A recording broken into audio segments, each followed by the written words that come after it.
Depuis son divorce d'avec Umberto Toretto, Martika Caringella fait comme elle peut pour remonter la pente.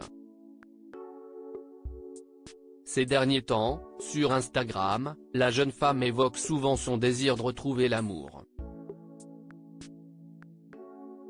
Mercredi 29 novembre, CIST pourtant à elle-même qu'elle a fait une déclaration.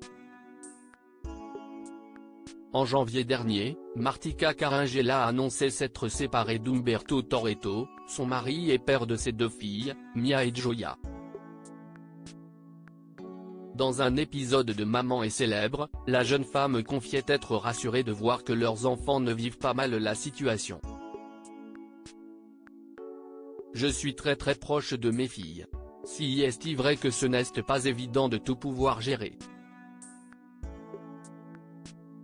La vie personnelle, professionnelle, les enfants, si est-il vraiment un sport, 2 enfants.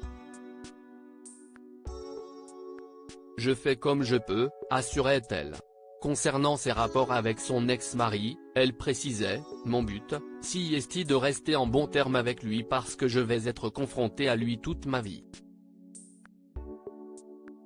Pourtant, si est en larmes qu'elle confiait en septembre dernier, accusant finalement son ex de l'avoir dévalorisée.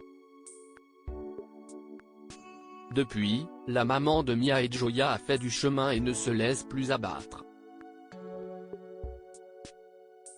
Martika Caringella est prête à retrouver l'amour et ne manque d'ailleurs pas de le confier dans ses stories sur Instagram.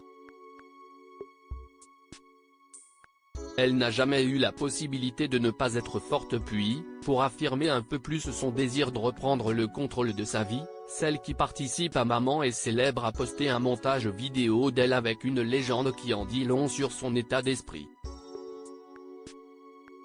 Avant d'Alzheimer de nouveau un autre homme, la jeune femme a décidé de se faire une déclaration d'amour. Précisant qu'elle n'a pas d'autre choix que d'être une femme forte, l'ex d'Umberto Toretto a confié combien elle est fière de celle qu'elle est. À la 3e personne, elle écrivait, c'est une femme forte mais elle n'a jamais eu la possibilité de ne pas être forte.